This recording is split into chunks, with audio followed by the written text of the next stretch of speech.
Bonjour, bienvenue sur Comment fait-on, je suis heureux de vous retrouver. Aujourd'hui, non pas pour une recette, mais plutôt pour un tuto de cuisine. Et ce tuto, ce sera porté sur le beurre d'ail ou le beurre aillé, comme vous l'entendez. Ce beurre d'ail, ça sert pour la cuisson des viandes ou des poissons. C'est très utile en cuisine. C'est pour ça que j'avais envie de vous le faire découvrir. Et vous allez voir, c'est vraiment très simple à faire.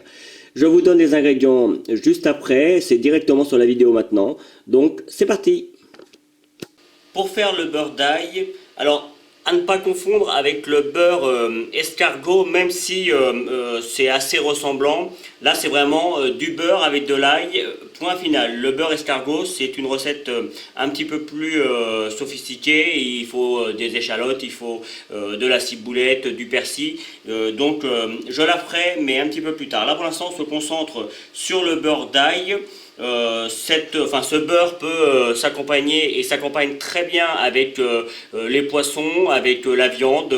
Ça pourrait aller très bien avec un gigot par exemple. On met le beurre par-dessus, comme ça on n'est pas obligé de le piquer et vous allez avoir quand même le goût de l'ail et du beurre et c'est franchement super super bon.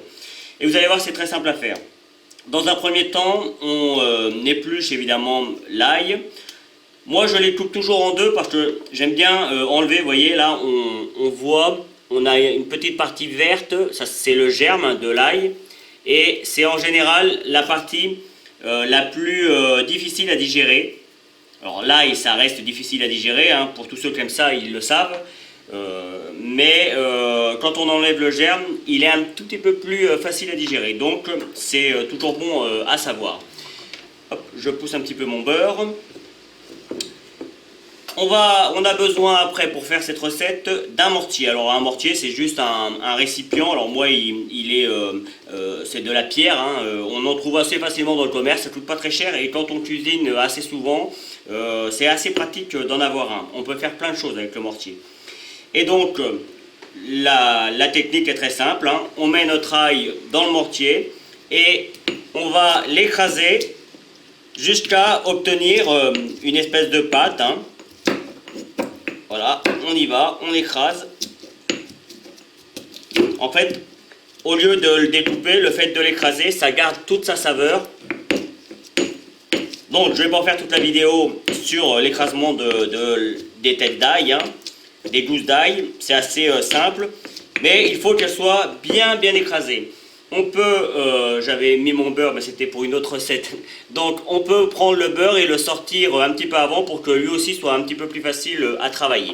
Donc moi je continue à écraser mon ail et je vous retrouve quand celui-ci sera bien fin.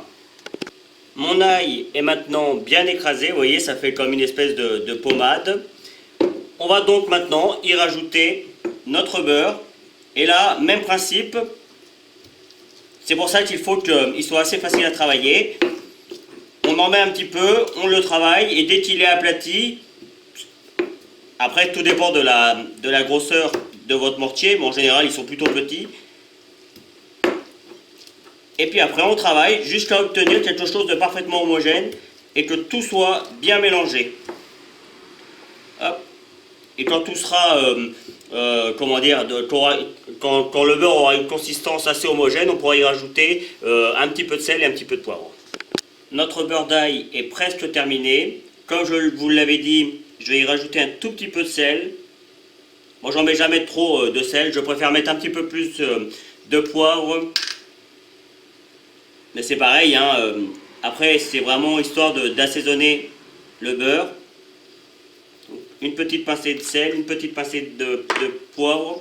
Et moi, ma petite touche personnelle, si vous connaissez mes vidéos, vous savez, j'adore le piment d'Espelette.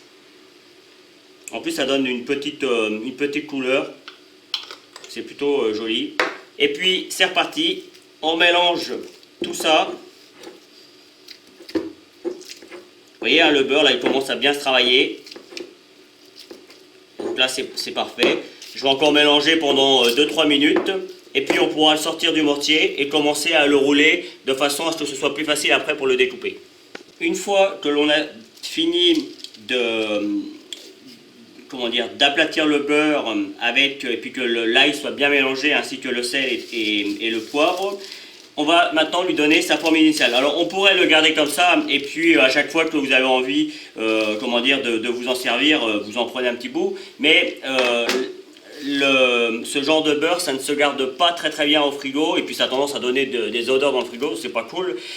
Donc moi ce que je fais, je vais le mettre en petit rouleau, en petit boudin comme dirait l'autre, et puis quand il est bien froid je vais le remettre au frigo, et quand il est bien froid je le coupe en tranches et comme ça, et après je le mets au congélateur et comme ça j'en ai à chaque fois que j'en ai besoin, j'ai plus qu'à prendre une petite tranche que j'aurais pris soin de séparer avec un petit bout de papier pour pas que les uns collent avec les autres, et puis voilà, après c'est pratique. Donc pour faire mon petit boudin, j'ai pris mon petit papier. Alors c'est peut-être la partie la plus délicate parce que là il faut travailler le beurre.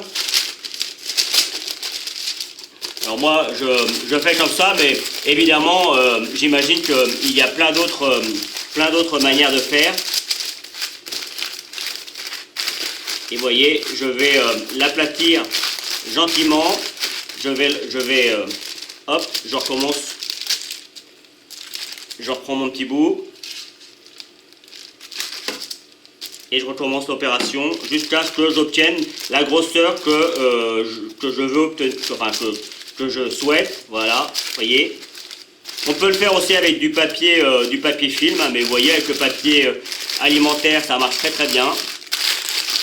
Et une fois que l'on obtient ça, hop, on fait comme si on faisait de la pâte à pain, on lui donne sa forme. Voilà, c'est pas plus compliqué. Et là, je vais juste vous montrer à peu près la forme que ça a. Alors évidemment, maintenant, il faut lui laisser le temps de reprendre, hein, ce qui est tout à fait normal. Mais vous voyez, on a la forme d'un petit boudin. Et puis, il vous suffira, si vous voulez que ce soit un petit peu plus carré, de donner un petit coup de spatule dessus pour que ce soit un petit peu plus lisse. Mais vous allez voir, quand ça va reprendre, tout ça, ça n'y paraîtra plus.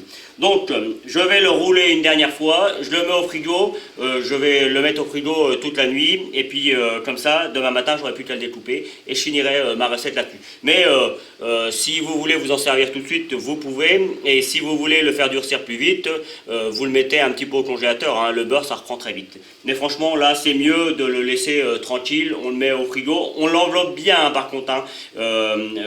N'hésitez pas à mettre une ou deux couches de film alimentaire de façon à ce que ça ne dégage pas trop d'odeur dans votre frigo.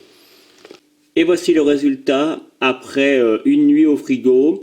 Comme vous pouvez le constater, j'en ai découpé des petites lamelles. Je vous conseille de le faire avant de le mettre au congélateur et puis de mettre entre chaque lamelle un petit morceau de papier de cuisson de façon à ce que les morceaux de beurre ne se collent pas les uns avec les autres et quand vous allez les sortir, ce sera plus facile. Voilà, j'espère que cette nouvelle recette, plutôt ce nouveau tuto, parce que c'est pas vraiment une recette, hein, mais je peux vous garantir que ça vous servira vraiment dans toutes vos préparations.